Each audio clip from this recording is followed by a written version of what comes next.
Hi all. Good evening.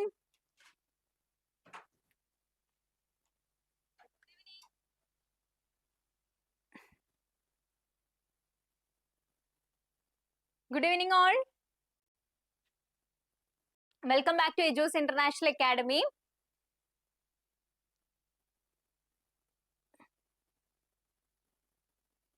Okay, audible ആണോ?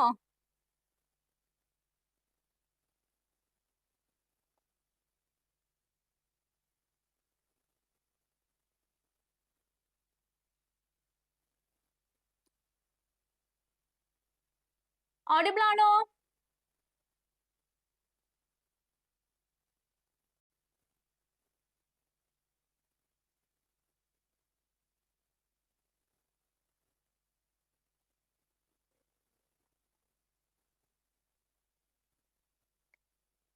Audible ആണോ എല്ലാവർക്കും? Okay, മെസ്സേജ് ചെയ്യാം. Okay, അപ്പൊ മെസ്സേജ് ചെയ്യാം.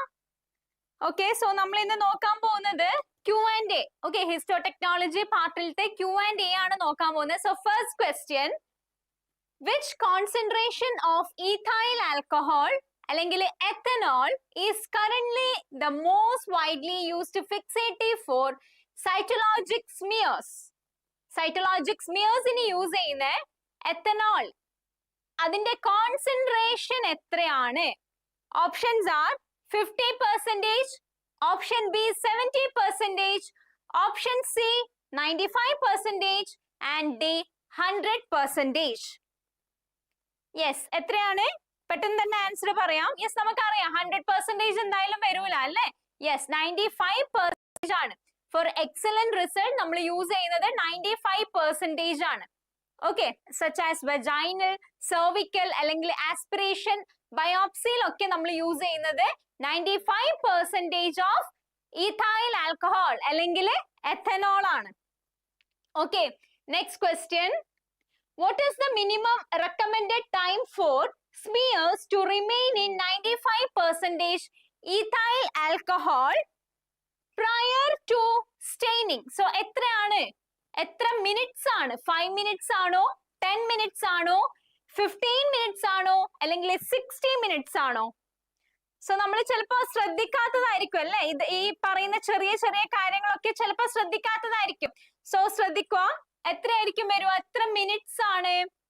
എത്ര മിനിറ്റ്സ് ആണ്? യെസ്, എത്ര മിനിറ്റ്സ് ആ വരുക?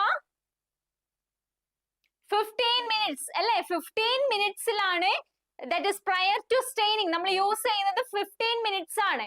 ഓക്കെ, പക്ഷെങ്കിൽ സെവറൽ ഡേയ്സ് അല്ലെങ്കിൽ കൂടുതൽ ടൈം ഒക്കെ ചെയ്താല് എന്താണ് നല്ല രീതിയിലായിട്ട് അല്ലെങ്കിൽ ആ ഒരു അപ്പിയറൻസ് നല്ല രീതിയിലായിട്ട് നമുക്ക് കിട്ടില്ല. ഓക്കെ, സോ 15 minutes മാത്രം മതി, അതിൽ കൂടാനോ കുറയാനോ പാടില്ല. Okay, next question. Rapid fixation is essential for smears to be stained by perpendicular method primarily to options are enhance cytoplasmic transparency, option B prevent air drying distortion of cells, option C dissolve red blood cells and option D remove mucus. So എന്താണ് rapid fixation എന്ന് പറയുന്നത്? എന്തുകൊണ്ടാണ് അത്രയും സ്മിയേഴ്സിന് അത്ര important ആയിട്ടുള്ളത് പാപ്പാനിക്കുലെ മെത്തേഡില്? എന്തുകൊണ്ടാണ്? Yes, എന്തുകൊണ്ടായിരിക്കും?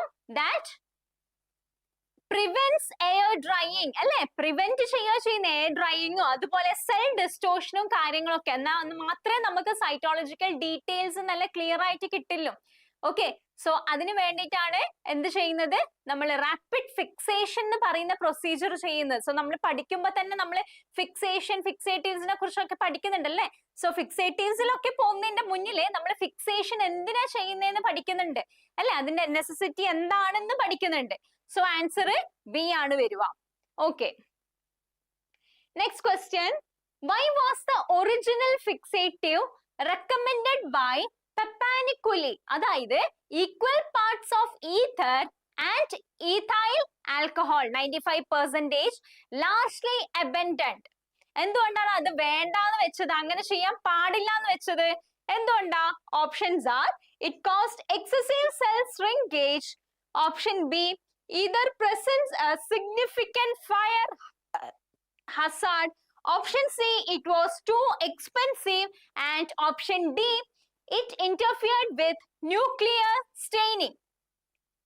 Yes, എന്തായിരിക്കും?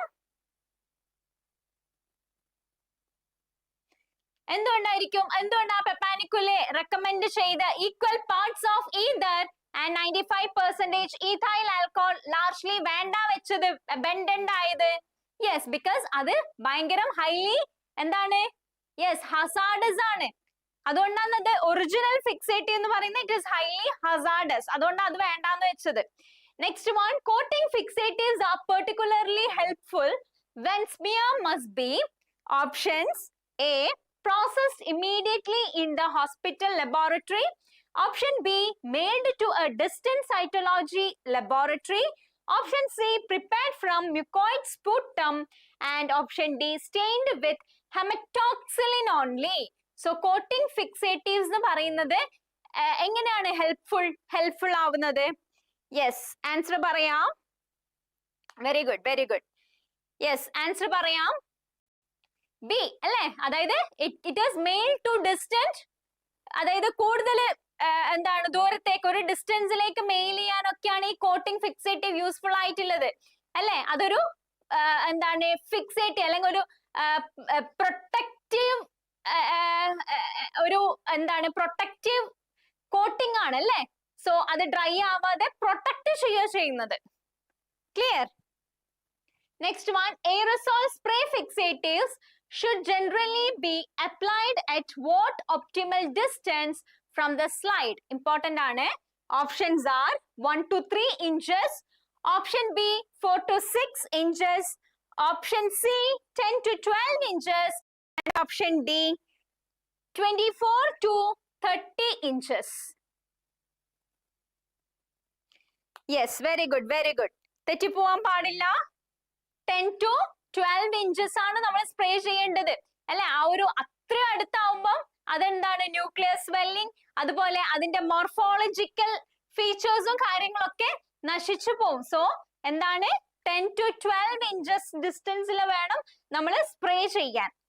Clear?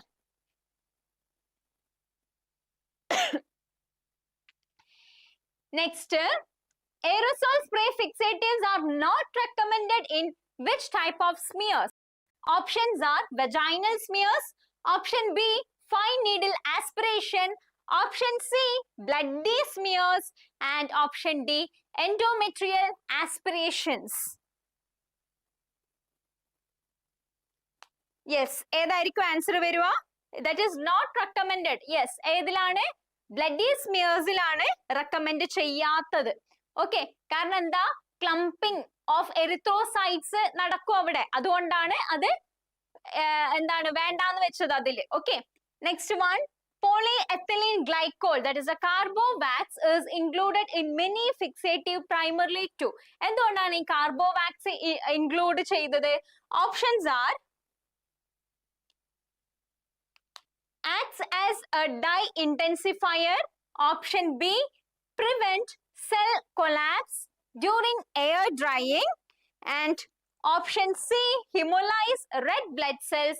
And option D, speed up the staining process. Yes, എന്തായിരിക്കും answer? Carbowax, polyethylene glycol എന്ന് പറയുന്നത് മെനി ഫിക്സേറ്റീവ്സിൽ പ്രൈമറിലി എന്തുകൊണ്ടാണ് നമ്മൾ യൂസ് ചെയ്യുന്നത്? എന്തുകൊണ്ടാണ് യൂസ് ചെയ്യുന്നത്? യെസ്, ആൻസർ പറയാം. Yes, it prevents cell collapse during air drying അല്ലേ? സോ അതുകൊണ്ടാണ് യൂസ് ചെയ്യുന്നത്. Next one, before staining smears received with a coating fixatives like Diaphane, they must be placed in ethyl alcohol too. Options are rehydrate the cells. Option B, remove the waxy coating. Option C, destain the background. And option D, fix the nuclei. Yes, answer പറയാം. They must be placed in 95% ethyl alcohol. എന്തിനാ place ചെയ്യുന്നേ?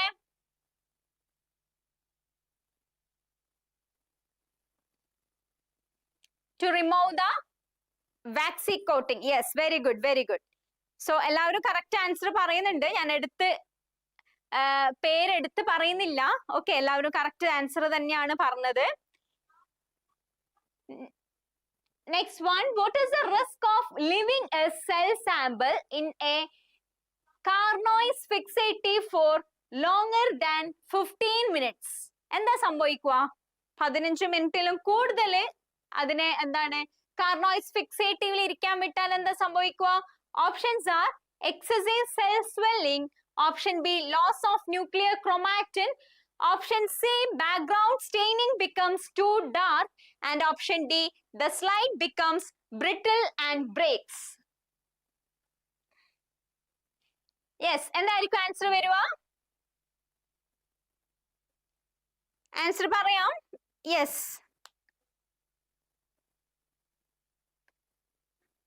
Yes, കൂടുതൽ ചിന്തിക്കേണ്ട ആവശ്യമില്ല അല്ലേ? Loss of nuclear chromatin അല്ലെ? Nuclear chromatin will be lost. Okay, Carnoy's fixative 15 മിനിറ്റിലും കാലം കൂടുതൽ വെക്കുമ്പോൾ അതിന്റെ ന്യൂക്ലിയർ ക്രോമാറ്റിൻസും കാര്യങ്ങളും ലോസ് ആയി പോവും. Okay, next one, which fixative is considered particularly valuable for preserving nuclear features in cell block samples? ഏതാണ്? absolute methanol ആണോ? B Carnoy's fixative, C Boyne's solutions, and D 50% ethanol. So which fixative is considered particularly valuable for preserving nuclear features? So ഏതാണ് valuable ആയിട്ട് consider ചെയ്യുന്നത്? Yes, Boyne's solution ആണ്. Okay, and neutral buffered ഫോർമാൽഡിഹൈഡും okay, അവർ രണ്ടാളും they are valuable for preserving the nuclear features. Okay, so answer C ആണ്. C. Next question,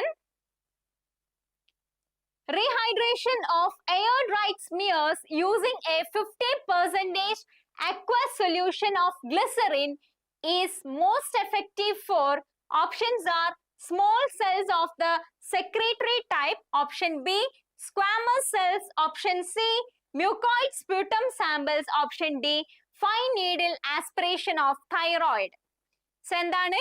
rehydration of air dried smears 50% aqueous solution of glycerin എന്താണ് സംഭവിക്കുന്നത്?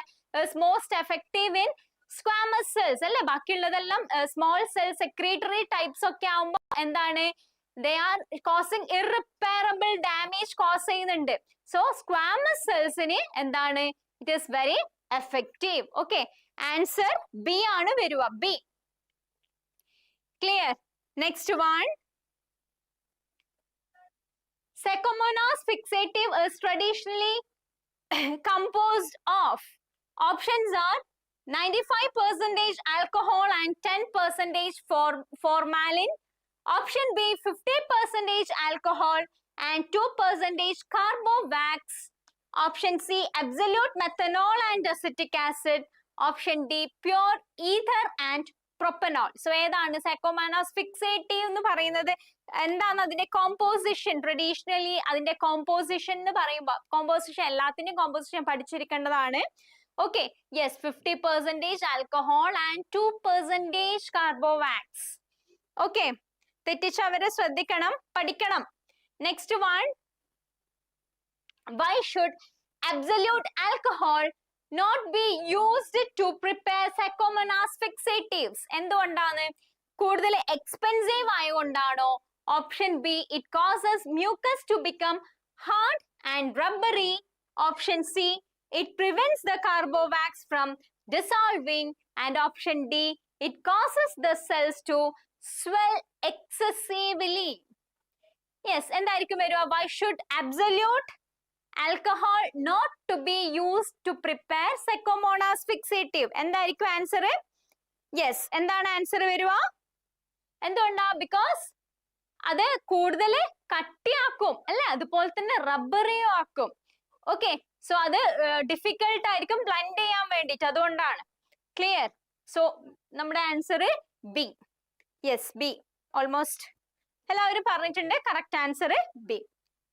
Next, refrigeration of fresh mucoid specimens like sputum is recommended Because എന്തുകൊണ്ടാണ് recommend ചെയ്യുന്നത്? Options hardens the cells for easier smearing. Option B slows bacterial growth and breakdown of mucus. Option C acts as a primary fixative. And option D dissolve unnecessary protein. So അറിയാം അല്ലേ? പെട്ടെന്ന് തന്നെ yes B അല്ല, എന്താണ് ചെയ്യുന്നത്? That slows bacterial growth അല്ലേ and breakdown of mucus. So C ആണ് വരുക. Okay, high mucus കണ്ടന്റും കാര്യങ്ങളൊക്കെ ഉണ്ടെങ്കിൽ എന്താണ് 12 to 24 hours റെഫ്രിജറേറ്റ് ചെയ്യണം. Okay, so slow bacterial growth ഉം breakdown of mucus. So the refrigeration of fresh mucoid specimens ഒക്കെ എന്താണ്, it slows the bacterial growth and breakdown of mucus. Okay, refrigeration. C. Yes. Next one. Specimens with low mucus and protein content like urine or CSF should be processed with options are 1 to 2 hours, option B 12 to 24 hours, option C 24 to 48 hours and option D 1 week. എന്തായിരിക്കും? Specimens with low mucus and protein, CSF, urine ഒക്കെ പോലെയാണെങ്കിൽ 1 to 2 hours പെട്ടെന്ന് തന്നെ അത് process ചെയ്യണം. Okay, അല്ലെങ്കിൽ എന്തെങ്കിലും delay വരുന്നുണ്ടെങ്കിൽ റെഫ്രിജറേറ്റ് ചെയ്യണം. Okay, next one. Why must gastric material be collected on ice and prepared within minutes of collection? എന്തുകൊണ്ടാണ് gastric materials ഒക്കെ അങ്ങനെ പറയുന്നത്?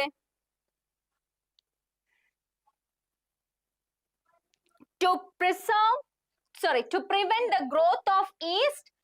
Option B, to avoid the breakdown of mucus. Option C, to prevent cellular destruction of by hydrochloric acid.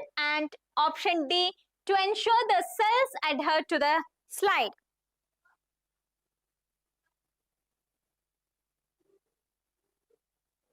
Yes, ഏതായിരിക്കും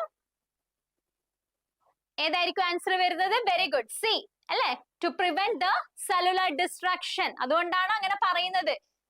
collected on ice അല്ലേ, it is to be collected on ice. ആ hydrochloric acid എന്താണ്, very low pH ആണ്, അതുകൊണ്ടാണ് അത് അങ്ങനെ പറയുന്നത്. Okay, C, very good, very good. Next one. When using 50% ethanol and preservatives for fluid specimen, it should be added in. Options are 1 part alcohol to 10 parts fluid. Option B, equal volume to the fluid. Option C, 10 parts alcohol to 1 part fluid. And option D, a few drops only. So എന്താണ്, 50% ethanol use ചെയ്യുമ്പോൾ preservatives സ്പെസിമെനിൽ use ചെയ്യുന്നത് എങ്ങനെയാണ്? Yes, equal volume of fluid ആയിരിക്കണം. So if obtaining to use ethanol as a preservative, it should be added in equal volume. Okay, ethanol ആണെങ്കിൽ 50%, so equal volumeത്തിൽ ആയിരിക്കണം add ചെയ്യേണ്ടത്. Next one. The pick and smear technique for sputum processing involves selecting. Options are clear watery portions. Option B, bloody, discolored or solid particles. Option C, only the saliva portion. And option D, the very bottom of the centrifuge tube. So എന്തായിരിക്കും നമ്മൾ എടുക്കുന്നത്? The pick and smear technique. Yes, bloody, discolored and solid particles. Okay, so the selection of bloody, discolored and solid particle is very critical. Okay, correct for processing of sputum.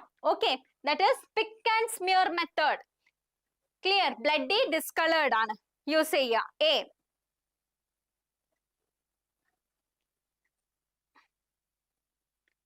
Next one. Mechanical homogenization of sputum using a blender is performed to kill bacteria. Option B. Okay, options മാറിയോ?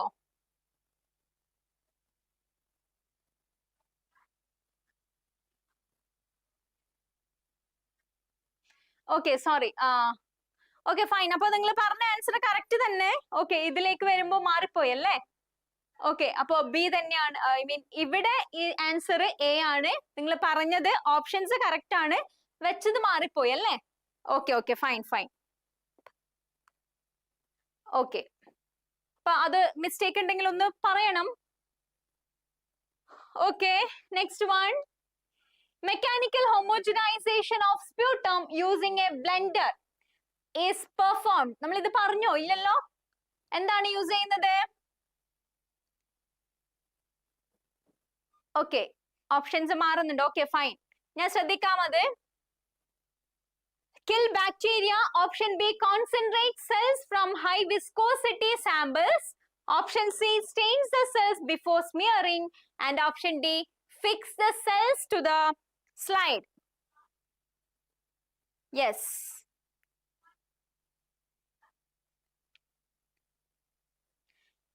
Okay, അത് D അല്ലേ? നിങ്ങൾ പറഞ്ഞ answer correct ആണ്. Yes, നിങ്ങൾ പറഞ്ഞ answer correct ആണ്. മുന്നിലത്തെ question വെച്ച് നോക്കുമ്പോൾ കറക്റ്റ് ആൻസർ ആണ്. ഓക്കെ, സോ അതറിയാലോ അല്ലേ? അത് സെക്കൻഡ് ക്വസ്റ്റ്യനിലേക്ക് വരുമ്പോ അതിന്റെ ഓപ്ഷൻസ് ഡി ആയി പോയി അല്ലേ? ഓക്കെ, അപ്പൊ concentrate cells from high viscosity samples correct ആണ്. Next, what safety precautions is essential when using household blender for sputum homogenization? Okay, sputum homogenization. Options are wearing a lead apron. Option B, using a safety type blender to prevent infectious aerosol. Option C, only blending for 60 minutes. And option D, blending in a dark room. So എന്താണ്, നമ്മൾ apron ഇടുവാണോ ചെയ്യുക? Lead apron അല്ല അല്ലേ? എന്താണ്, simple question ആണ് അല്ലേ? Yes, എന്താ വരുക? Using a safety type blender to prevent infectious aerosols അല്ലേ? ബി. യെസ്, നിങ്ങൾ പറഞ്ഞ ആൻസർ കറക്റ്റ് ആണ്. ലെഡ് ഏപ്രൺ ഒന്നും അല്ല, കറക്റ്റ് ആണ് answer. Okay, next one. Which chemical agent is commonly used for the mucolysis and liquefaction of mucus-rich samples? Options in ആവശ്യമുണ്ടോ? Options ആവശ്യമുണ്ടോ? ഇല്ല അല്ലേ? പെട്ടെന്ന് തന്നെ ആൻസർ പറയാം. Yes, D. എന്താണ് ആൻസർ വരുക? എന്താ യൂസ് ചെയ്യാ നമ്മളെ? DTT അല്ലേ? DTT ആണ് വരുക. Yes, clear. DTT അത് എല്ലാവർക്കും അറിയുന്നതാണ്. യെസ്, അത് ഓപ്ഷൻ മാറിപ്പോയിട്ടുണ്ട്. ഓക്കെ, നിങ്ങൾ പറഞ്ഞ ആൻസർ കറക്റ്റ് ആണ്. Next question. For pleural or peritoneal effusion high protein fluids cells sediments best at which concentration? Sorry, which centrifuge setting? ഏത് സെൻട്രിഫ്യൂജ് സെറ്റിംഗിലാണ് അത് എന്താണ് സെൻട്രിഫ്യൂജ് ചെയ്ത് സെഡിമെന്റ് ചെയ്യുന്നത്? ഏതാണ് ആൻസർ? ഏതാ വരുക? യെസ്, എത്രയാണ്? 600 അല്ലേ? 600 ഗ്രാവിറ്റി in 10 minutes അല്ലേ? for 10 minutes. Yes, 600 gravity for 10 minutes. Okay, next, a buffet cot seen after centrifugation of blood fluid contains. എന്താണ് ബഫി കോട്ടിൽ കണ്ടെയ്ൻ ചെയ്തിട്ടിരിക്കുന്നത്? എന്താണ് ബഫി കോട്ടിൽ പ്രസന്റ് ആയിട്ടിരിക്കുന്നത്? പ്യോർ റെഡ് ബ്ലഡ് സെൽസ് ആണോ, അല്ലെങ്കിൽ leukocytes, mesothelial cells and tumour cells ആണോ, അല്ലെങ്കിൽ ഫൈബ്രിൻ ആൻഡ് മ്യൂക്കസ് ആണോ, ആൻഡ് ഡി എസെല്ലുലാർ പ്രോട്ടീൻ ആണോ? എന്താണ് വരുക? യെസ്, എന്താണ് ബഫിൽ നമ്മൾ എന്താ നോക്കുന്നത്? യെസ്, നമ്മള് ല്യൂക്കോസൈറ്റ്സ് അല്ലേ, മീസോത്തീലിയൽ സെൽസ് ആൻഡ് ട്യൂമർ സെൽസിനെ ഒബ്സർവ് ചെയ്യുന്നത് അല്ലേ? സെൻട്രിഫ്യൂജ് ചെയ്ത് 3 ലെയേഴ്സ് ആയി കിട്ടിയാല് നമ്മള് ബഫി കോട്ടില് ഈ പറയുന്ന ആൾക്കാരുണ്ടോന്നാ നോക്കുന്നത് അല്ലേ? Yes, next one. Why should albuminized or adhesive coated slide be used for urine sediment smears? Options: to prevent the background from staining. Option B, because urine is protein poor and cells may not adhere well. Option C, to dissolve salts in the urine. And option D, to speed up air drying. Yes, എന്താ ചെയ്യുന്നത്? Why should albuminized or adhesive coat എന്തിനാ use ചെയ്യുന്നത്? Yes, because urine is protein poor, അല്ലേ? And cells കൂടുതൽ adhere ചെയ്ത് നിൽക്കില്ല. അതുകൊണ്ടാണ് നമ്മൾ അത് യൂസ് ചെയ്യുന്നത്, albuminized അല്ലെങ്കിൽ adhesive coating ആയിട്ട് യൂസ് ചെയ്യുന്നത്. Clear? Okay. സോ നമ്മുടെ ഓപ്ഷൻസ് അങ്ങോട്ടും ഇങ്ങോട്ടും മാറിപ്പോയിട്ടുണ്ട്. എനിക്ക് തോന്നുന്നു എല്ലാവരും ഒരുവിധം കറക്റ്റ് ആൻസർ തന്നെയാ പറഞ്ഞത്. നോക്കുമ്പോ എല്ലാവരും നല്ല രീതിയിൽ തന്നെ ചാറ്റ് ചെയ്തു. ഓക്കെ ഓക്കെ അപ്പോ നമ്മൾ ഇന്ന് ജസ്റ്റ് ഹിസ്റ്റോ ടെക്നോളജി കുറച്ച് ഭാഗമാണ് നോക്കിയത്. ഇനി നെക്സ്റ്റ് ലൈവ് സെഷനിൽ നമുക്ക് ബാക്കിയുള്ള പോർഷൻസ് ഒക്കെ കവർ ചെയ്യാം. സോ എല്ലാവരും നല്ല രീതിയിൽ കഴിഞ്ഞു പോയ പോർഷൻസ് ഒക്കെ ഒന്ന് റിവൈസ് ചെയ്ത് പഠിക്കുക. ഓക്കെ, എല്ലാവരും എപ്പോഴും അതായത് ഇത്ര മണിക്കൂർ ഒരു 4 to 5 hours എന്നുള്ള രീതിയിൽ തന്നെ പഠിക്കുക. ഓക്കെ, മടി കാണിക്കാൻ പാടില്ല. ഓരോ സ്റ്റെപ്പും ഓരോ ദിവസവും നമ്മൾ ഇംപ്രൂവ് ചെയ്തുകൊണ്ടേ വരിക. ഓക്കെ, നിങ്ങൾ സ്വന്തമായിട്ട് തന്നെ എക്സാമിൻ ചെയ്ത് നിങ്ങളെ തന്നെ സ്വന്തമായിട്ട് അനലൈസ് ചെയ്യുക എത്രത്തോളം പഠിച്ചു എന്നുള്ള കാര്യം. ഓക്കെ, സോ എല്ലാവരും നന്നായി പഠിക്കുക. Okay, all the very best. Thank you.